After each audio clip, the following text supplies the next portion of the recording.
তোমরা যারা আমাকে পার্সোনালি চেনো তারা জানো যে আমার জীবনের একটা বড় সময় পাহাড়ে কেটেছে।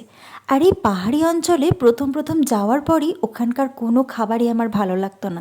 আমাদের প্রাচীন প্রস্তর যুগে আদিম মানবেরা যেমন ভালো খাবারের সন্ধানে গুহার আশেপাশে ঘুরে বেড়াতো, আমিও ঠিক সেরকম 4 বছর সারভাইভ করার জন্য একটা ভালো খাবারের সন্ধানে কত কিছু যে টেস্ট করেছি। তবে তার মধ্যে অন্যতম একটা প্রিয় খাবার হলো এই মুরাদাবাদি বিরিয়ানি, আর সাথে এই টালটালে রায়তা।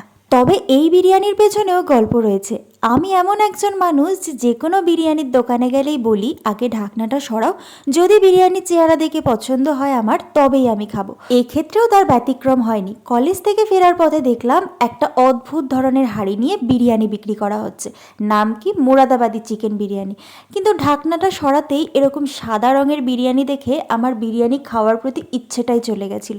তবে ভাইয়া আমাকে ডেকে বলল, ম্যাডাম জি একবার ট্রাই করকে তো দেখিয়ে, একদম খিলে খিলে চাউল। সেই যে ভাইয়ার কথা শুনে বিরিয়ানিটা ট্রাই করেছিলাম, তারপর থেকে আমি এটার ফ্যান হয়ে গেছি। সত্যি মশলা ছাড়াও যে এত সুন্দর একটা ফ্লেভারফুল বিরিয়ানি হয় সেটা এই বিরিয়ানিটা না খেলে কেউ জানতেই পারবে না। আর হ্যাঁ, এখন কিন্তু আমাকে বিরিয়ানি খেতে আর অত দূর যেতে হয় না। আমার বোনই এটা বানানো শিখে গেছে আর মাত্র 30 মিনিটে এই বিরিয়ানিটা আমাকে বানিয়ে দেয়।